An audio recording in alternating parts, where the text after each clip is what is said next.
crunch! Hello again, and welcome back to How to Versus, the show that is very desperate to teach people about versus debating to the point where it's kind of sad, really. I am your obnoxious host, Electricstar. Hopefully this will be the last of the H2V episodes that are nothing more than rehashing stats used in versus and their escalating tiers and levels. I can fully admit it's getting annoying. The hopefully last versus debating stat we need to cover here is intelligence. Yes, intelligence. So, you know how I said speed was a horrifically wanked versus stat amongst the wankers or otherwise uninformed? Well, I can safely say it falls short compared to the sheer wankitude a person can abuse with intelligence. With such claims like, "My city-level guy has an IQ of 1,000 and a skilled inventor. That means he can defeat your galaxy-level guy because he's so smart. He'll find a way to defeat him. It's only a matter of time." And of course the classic, "Superior stats mean nothing if he's a dummy, and my guy is a smarty. Brain beats brawn." If you're one of those guys, I advise you to please stop. Intelligence can be a factor in a versus debate, but by God does it get overglorified. Again, much like speed, there are several primary types of brain power that can be considered for a character. Can characters excel in more than one or even all of them? Absolutely, there are indeed characters like that out there. But often a character's intelligence does not encompass everything, contrary to what some versus debaters might want you to think. And here we begin with that explanation. Firstly, and perhaps most basically, there is academic intelligence, also known as scientific intelligence. These are where the aforementioned IQ of 1,000 guys fall into, and often a focal point of super geniuses and mad scientists. You know the stereotypical nerd that can't fight worth a darn but can build a windmill out of gravy in a used history textbook? Yeah, that's what this is. Secondly is strategic and tactical intelligence. And in my honest but likely dead wrong opinion, these two matter the most in versus as they're the most immediate in a fight. These are the kind of smarts for characters who think quickly in the midst of combat, able to brew up intricate strategies before or even during a battle, predict enemy movements, read the enemy's own tactics, and discovering and exploiting weaknesses faster than a sponsored speedrunner. You're likely to see this kind of intelligence a lot, from real-world war films to those moments in games or anime where we hear the protagonist's thoughts as they wrap their heads around the situation, analyzing everything they can to try and secure a victory. Usually accompanied by extreme slow motion, showing they can think super fast, or just the animator saving time and budgets. The interpretation is up to you, or something.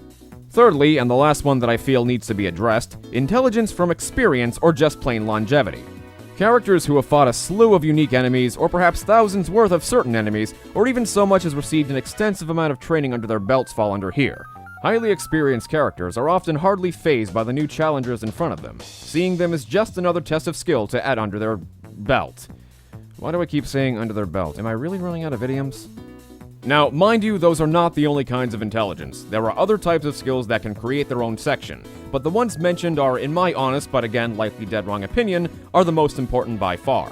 All of these sections are indeed useful stats to have in a versus debate, but they are not a case of you have one, you have them all. It's not like the combat speed fallacy because these three can very well be mutually exclusive. You can have a strategic mastermind that doesn't know how to build a nuclear reactor. You can have an ultimate inventor who doesn't know psychological warfare. You can have a hardened veteran who has defeated all sorts of baddies but falls short when stuck in an annoying puzzle level that brings infamy to... Oh, that last one is my fault because I am too stupid to figure those out. But you get my point, right? Regardless, let's begin with the tiers already. Starting off, we have non-sentient. Non-sentient. Tomato, tomato. Sentience is defined as capacity for sensation or feeling.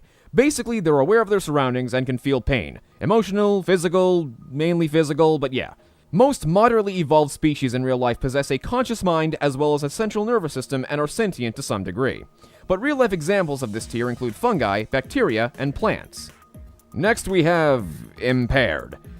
Okay, I'm going to avoid making some very crass jokes here despite the low-hanging fruit being precarious... Editor! Ah! Yeah. This is, as the name implies, mentally impaired. Shouldn't require much of an explanation beyond that point, so let's swiftly move on. Next is below average. This is where your typical dopey characters in fiction typically lie. They aren't so lacking in brains that they can't form a conversation or take care of themselves, but are pretty slow and dim-witted. And because tropes exist, characters with this level of intelligence often tend to excel at a very specific field. So basically you shouldn't bet on them to win a chess tournament, unless they turn out to be an idiot savant and are actually really good at chess, in which case, proceed to bet all of your money on them, because you'll be a rich person afterwards. Up next is average human. This is the average human. Yeah, that's pretty obvious. The average Joe, the nothing special boy, the protagonist that's inevitably destined for something awesome, and oftentimes their lack of expertise in anything yet not being a complete idiot is the driving force behind their flaws instead of anything serious. No, I'm not cynical about overused tropes, why do you ask?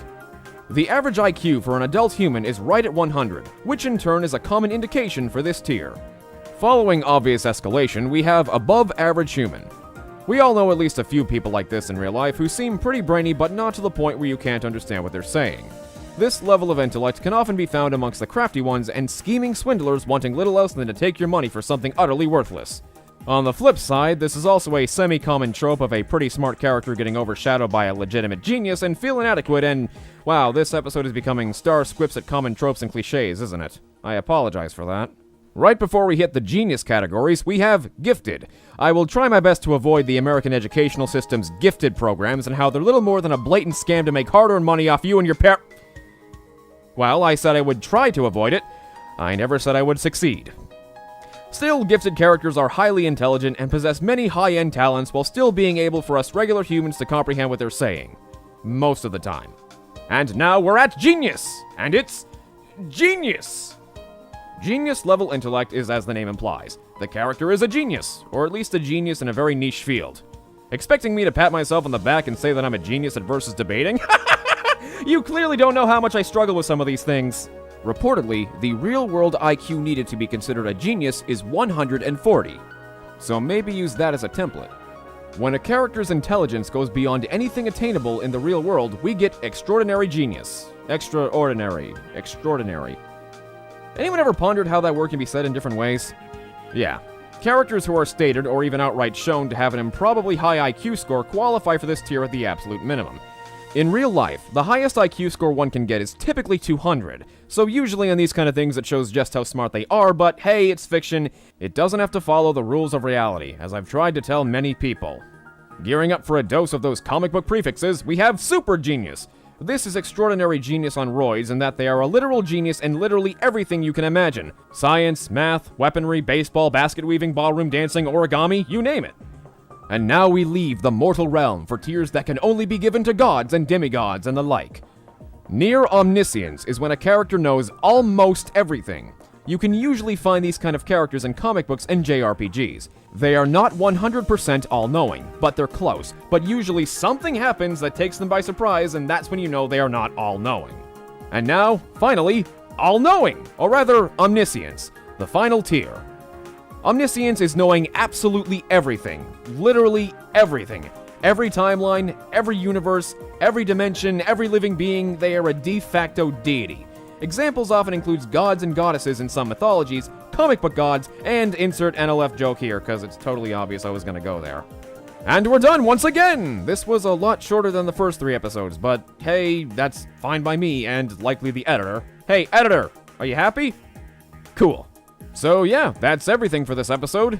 This is Electricstar, signing out, and I'll see you all in the next episode.